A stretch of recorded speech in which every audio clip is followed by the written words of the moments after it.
Сәлеметсіздер ме? Менің атым Анара Нұраханқызы. Алдыңғы реткі видеода айтып кеттік Rural and Northern Immigration Pilot. Канадаға иммиграциялық жасаудың бір программ таныстырдық. Бұл қыстақтық және солтүстік иммиграциялық программ. Бұның ішінде біз таныстырдық 11 өлкедер осы программға қатынасады деп. Сондықтан сіз не істеуіңіз керек? Біріншіден, бұл 11 өлкедерді өзіңіз танысып білісіп көруіңіз керек. Мысалы, біріншіден Ontario өлкесіндегі North Bay. Бұл жерде өзінің community веб-сайты тұр. Бұл өлкенің ішіне астына қарай түсірсеңіз Rural and Northern Immigration Pilot. Біз айтып отырған қыстақтық және солтүстік иммиграциялық программ. Бұл жерде көптеген информациялар бар. Бұның ішінде бізге керегі Information for Applicants біріншісі. Бұл осы өлкеге көшіп келгісі келетін адамдарға қатысты информациялар деген сөз. Астына қарай түсірсек Application Process. Сонда біз қалайдан бұның басынан аяққа шейін басқышы қалай? Бірінші, ensure that you meet the federal eligibility requirements. Федералдық мемлекеттің талабына сәйкесуіңіз керек. Бұны біз алдыңғы жолғы видеода айтып кеттік. Мысалы, сіздің тілге деген қабілеті, қаншалықты ақша дайындауыңыз керек, әрине үйіңіздегі жан санына байланысты. Үшіншіден, сіздің қолыңыздағы дипломдарыңыз қандай болу керек деген осындай федералдық мемлекеттің талаптарына сәйкесуіңіз керек. Екіншіден, ensure that you meet the community-based requirements. Әрбір сіз талдаған community, біз айттық 11 community бар. Соның ішіндегі біреуін талдауыңыз керек әрине. Сол комьюнитидің өзінің жекелік талаптарына сәйкесуіңіз керек. Әрине сіз бұны бұл жерде оқып көріп түсінуіңіз керек. Әрбір комьюнити өзінің талаптары оқшамайды. Үшіншіден, find full-time employment in the community. Сіз талдаған комьюнитидің сөз жерден бір full-time'дық жұмыс тауыңыз керек. Жұмыс offer қолыңызға алуыңыз керек. Әрине, бұл біз үшін, көп адамдар үшін ең маңызды жер. Біз жерде соны не істеу керек? Ең бірінші біз білуге тиісті қандай жұмыстарды, қандай кәсіптерді қабылдайды. Бұл өлкеде Ontario North Bay'да қабылдайтын жұмыстарды біріншіден social work, healthcare. Healthcare мысалы, сіздің кәсібіңіз ассистера болатын болса, астында family physicians, семьялық доктор болатын болса, қоғамдық жұмыскер болса, early childhood educator and assistants, кішкентай балалардың мұғалімдік кәсіп болса, home support worker, housekeeper, былай айтқанда үйде тұратын. Мысалы, бұл жақта үйде ауыр балалар бар жағдай болады, болмаса үйде отыратын үлкен кәрі кісілер болады, соларға қарайласатын жұмыскерлер деген сөз. Осындай жұмыстарды қабылдаймыз деген, одан сырт әрине астында басқа жұмыстарда бар. Heavy duty equipment, ауыр техникалық жұмыстар, business administration, бизнеске қатысты, accountant, бухгалтердік кәсіптер, IT, компьютерға қатысты кәсіптер, одан сырт астында басқа алай legal administration, заңгер сияқты жұмыстар. Одан сырт астында жазылған.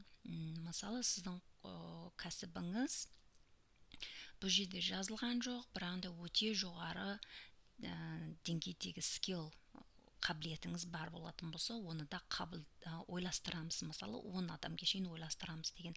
Соның ішінде біреуі шеф. Шеф не дейміз? Cook, тамақ істейтін адамды не деуші еді?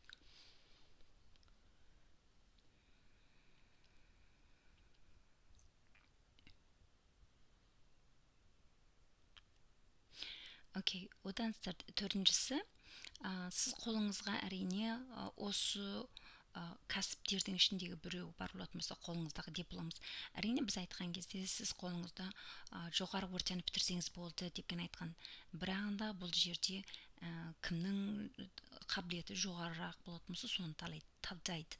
Өйткені бәріне нөмір қосады. Мысалы жоғары орта бітірген болса 10 нөмір, университет бітірген болса 20 нөмір деген сияқты. Сондықтан сіздің қабілетіңіз қанша жоғары болған сайын соншалықты көп мүмкіншілігіңіз бар.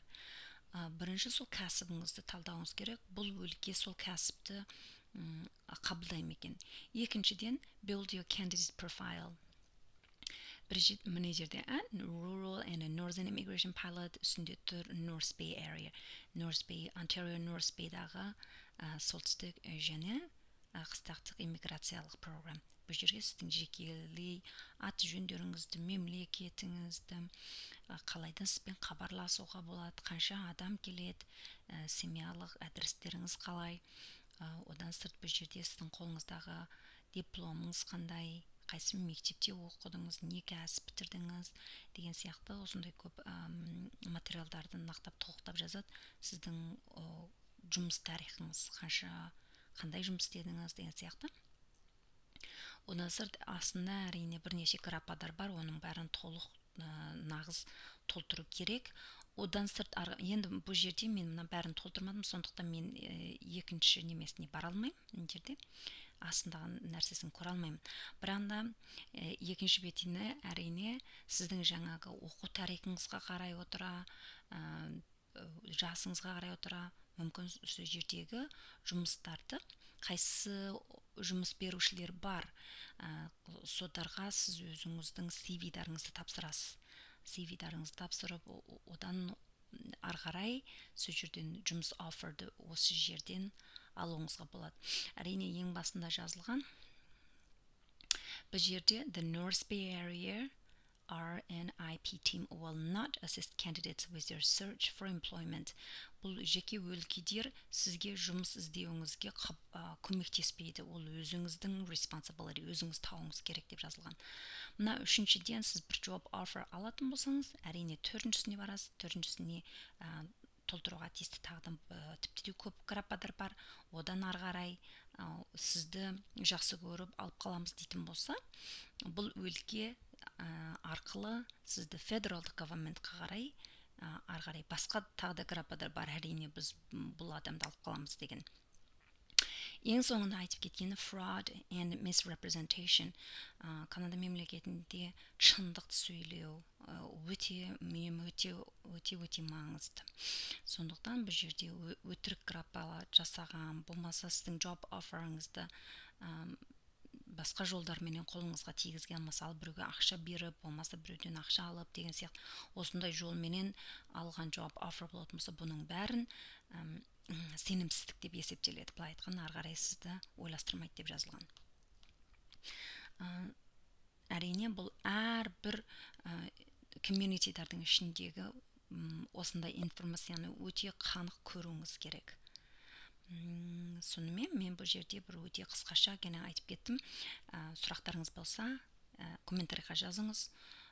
Сізде осындай бір жағдайына толық бәрі де дұрыс сияқты болатын болса, сіз ең бірінші істеуге тиісті нәрсеңіз find a full-time employment job offer алуыңыз керек. Табыр айта кетер, мен алдыңғы жылы видеода айтқанды ұмытып кетіптім. Бұл программ арқылы Канадаға иммиграция жасау үшін 2024-тің 8 айына кешейін. Бұл жердегі 8 ай деген PR application берудің уақыты. Мұна федералдық мемлекетке беретін уақыты 2024-тің 8 ай. Біранда әрбір жекелей комьюнитидердің уақыты 2024-тің 2 ай. Бұлай айтқанда сіз 2024 2 айға шейін графаларыңызды толтырып, бәрін беріп тастауыңыз керек. Әйтпесе бұл программ сол уақытта жабылып қалады. Сонымен сізбен бірге болған Анара Нұраханқызы. Келесі кездескенше сау сәлемет болыңыз. Біздің каналға лайк басып, жазылғанды ұмытпаңыз. Рахмет.